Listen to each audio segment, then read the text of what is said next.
Entre Béziers et Les Alpilles en Provence, c'est là que naquit Jean Moulin le 20 juin 1889, quatrième et dernier enfant de la famille.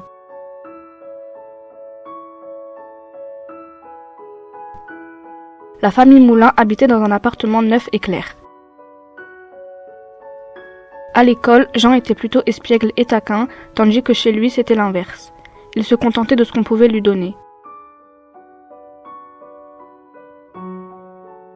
Depuis sa jeunesse, il était attiré par les soldats.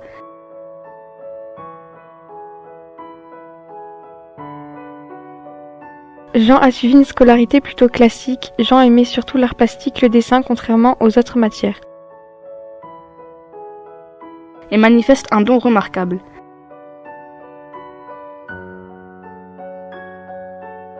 Il se laisse facilement convaincre par son père Antonin de faire du droit à la faculté de Montpellier. Plus tard, pour pouvoir financer ses études de droit, il entra sur recommandation de son père au cabinet du préfet de l'Hérault.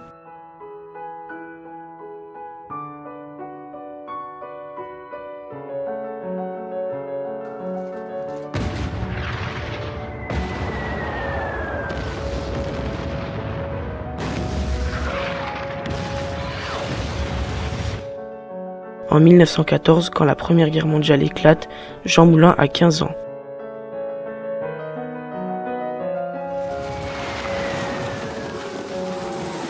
Il est mobilisé vers la fin de la guerre, le 17 avril 1918, avec la classe 19.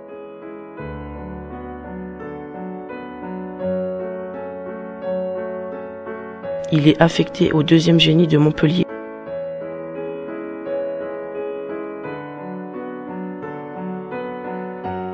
Il part le 20 septembre 1918 après le décès de sa marraine, Jeanne Sabotier.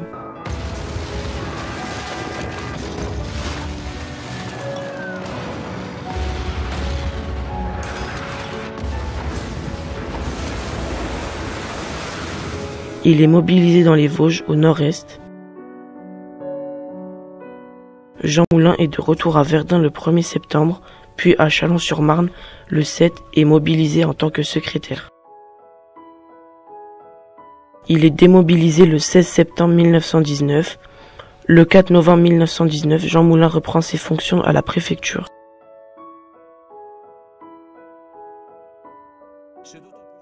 Le 26 octobre 1925, alors qu'il est âgé de seulement 26 ans, il est nommé plus jeune sous-préfet de France.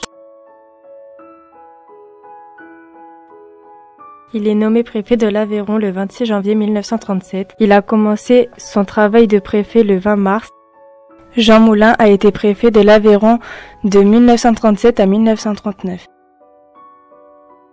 Puis il est nommé préfet d'Eure-et-Loir en 1939. Quand la Seconde Guerre mondiale éclate, en septembre 1939, il occupe la préfecture de Chartres.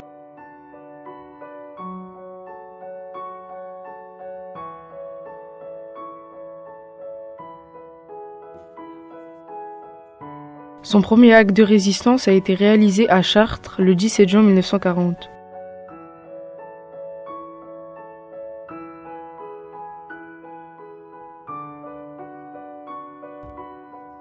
Quand les Allemands arrivent dans sa ville, Jean Moulin est en train de porter secours à des victimes.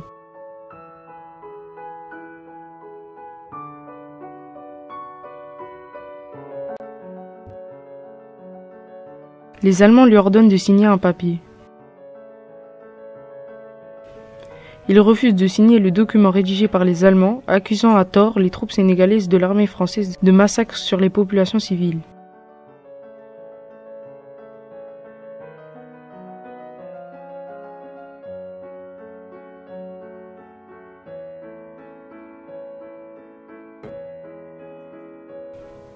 Sous les coups des soldats, il tenta de se suicider. Le même jour, Pétain demanda l'armistice et le lendemain, Charles de Gaulle appelle les Français à résister. Quoi qu'il arrive, la flamme de la résistance française ne doit pas s'éteindre et ne s'éteindra pas. Il est révoqué le 8 novembre 1940 par le gouvernement de Vichy. En octobre 1941, il gagne Londres et se fait le messager de la résistance auprès de Charles de Gaulle.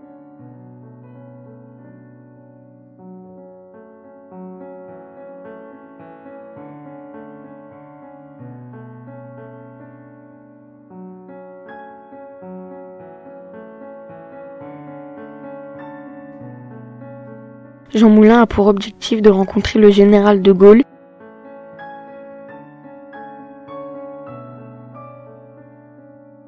Il le rencontre le 25 octobre 1941. Pour y parvenir, il a dû faire preuve de stratégie face aux nazis.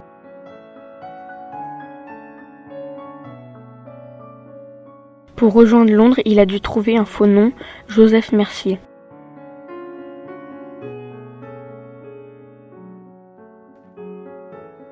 Charles de Gaulle investit Jean Moulin d'une mission militaire en France, assurer en son nom la liaison avec les 3 mouvements clandestins pour les amener à créer chacun une branche militaire reliée à la France libre.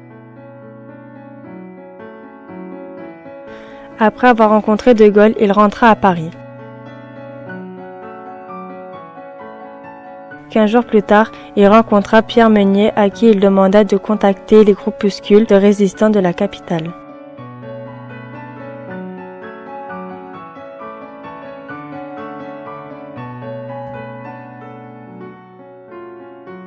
Il prit contact avec le ministre de l'Air qui forma un groupe de résistants, ceux de la Libération.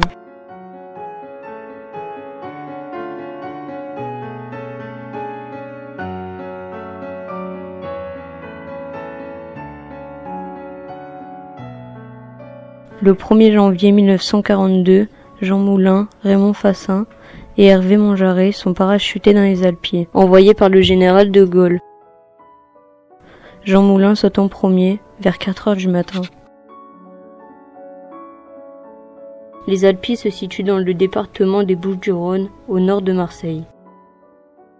Ils se sont posés entre Fontvieille et Mounières dans les Alpiers. C'est l'acte fondateur de l'unification de la résistance contre les nazis et le gouvernement du maréchal Pétain.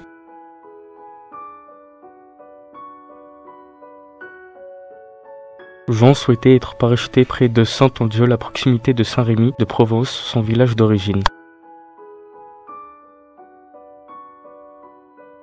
Cette mission est nommée M ou Mission Rex, c'est un parachutage clandestin. Ils sont remontés jusqu'à Lyon. De Gaulle lui a confié cette mission extrêmement compliquée d'unifier les mouvements, la résistance.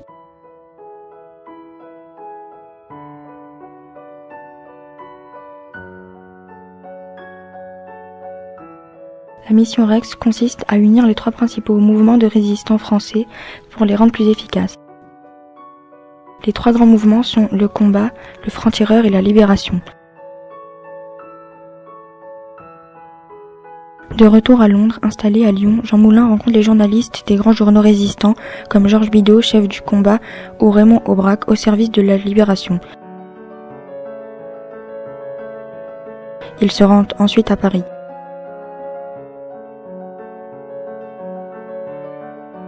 Jean Moulin tente de mieux relier les réseaux à Londres en leur donnant des postes radio.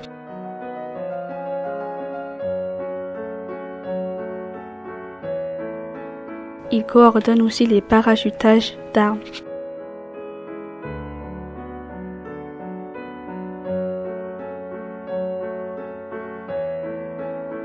Il réunit les chefs des 3 mouvements de résistance chaque semaine.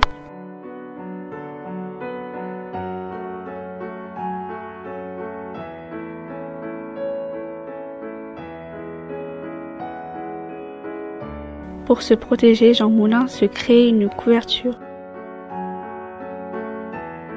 Il se fait passer pour un marchand d'art et ouvre une galerie à Nice.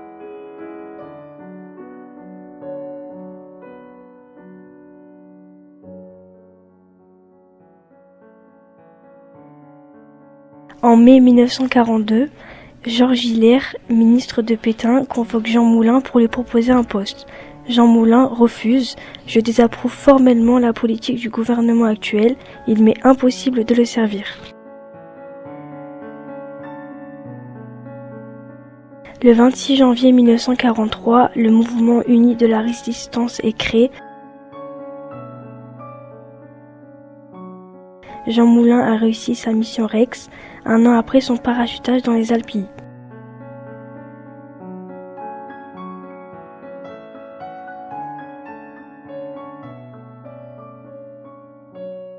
L'idée de la création d'un organisme unique apparaît et est soumise à Jean Moulin en juin 1942.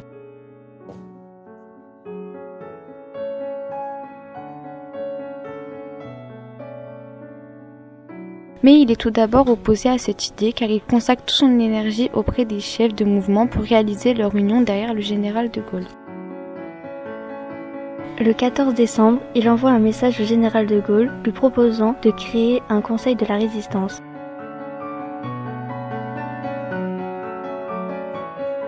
Jean Moulin crée le Conseil national de la résistance où siégeront les représentants des deux zones. Jean Moulin s'impose et commence à rencontrer les chefs de parti pour leur proposer un siège au Conseil national de la résistance.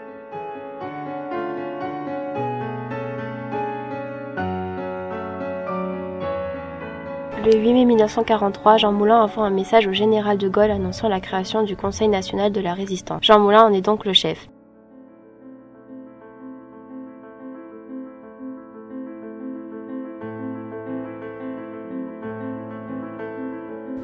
La naissance du Conseil national de la résistance est la preuve que la France est tout entière derrière le général de Gaulle.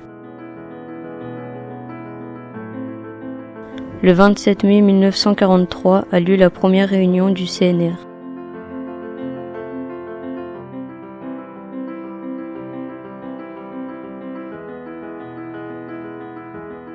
Klaus Barbie contrôle la Gestapo lyonnaise. Il est réputé pour sa violence. Il est bien décidé à arrêter Jean Moulin. Jean Moulin propose de nommer deux inspecteurs. Le premier, Raymond Aubrac de la zone nord, et le second, André Lassagne de la zone sud.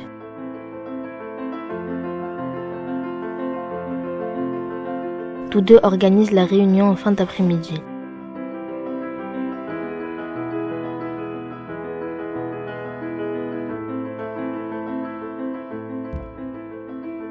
Ils mettent en place dans deux lieux différents le rendez-vous afin de tromper les Allemands. Les deux lieux de rendez-vous se situent l'un chez le docteur nommé David à Saint-Rambert, l'autre chez un docteur s'appelant Dugoujon à Caluire. Afin d'être le plus discret possible, ils communiquent seulement à l'oral.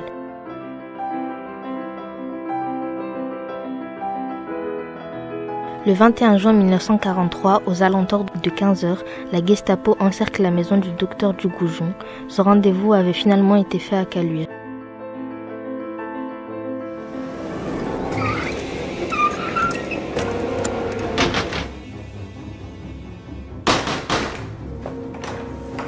Police allemande! Tenez ici une réunion secrète interdite!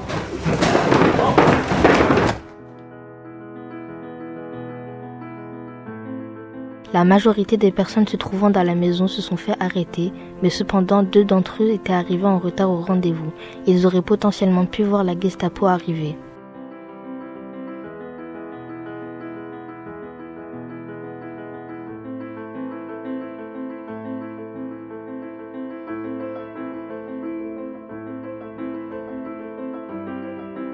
Jean Moulin, arrêté à Caluire-et-Cuire, est conduit au siège de la Gestapo de Lyon où il a été torturé afin de lui soutirer un maximum d'informations. Il est ensuite transféré à la Gestapo de Paris. Enfin, malheureusement, il meurt de ses blessures dans le train qui le transporte en Allemagne peu avant le passage à la frontière allemande, le 8 juillet 1943.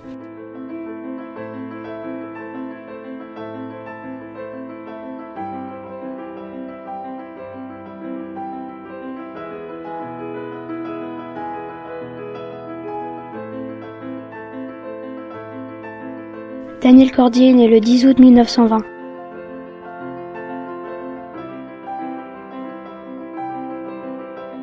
Il rejoint la résistance le 28 juin 1940, soit 10 jours après l'appel de De Gaulle.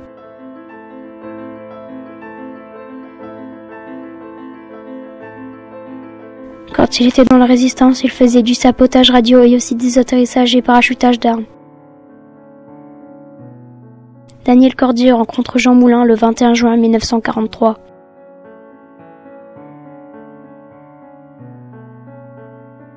Daniel Cordier a continué la mission de Jean Moulin, même après sa mort. À partir du 21 mars 1944, Daniel se fera pourchasser par la Gestapo, mais réussira à s'enfuir en passant par les Pyrénées.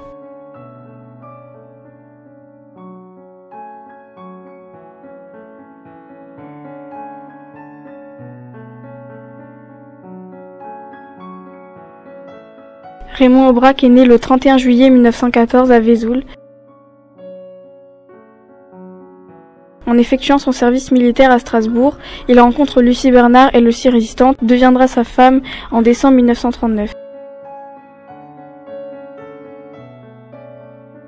Comme acte de résistance, il a donné de faux papiers, il a fait de la propagande et a diffusé de fausses informations.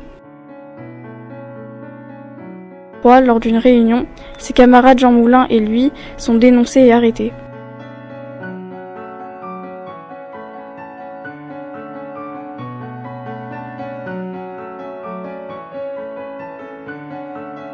À l'occasion du 20e anniversaire de la libération de la France, le 19 décembre 1964, André Malraux, alors ministre des Affaires culturelles, et Charles de Gaulle, président, décident d'organiser le transfert au Panthéon des cendres de Jean Moulin.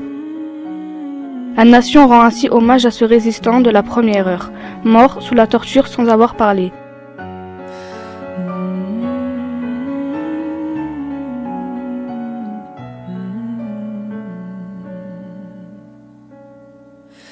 Mm.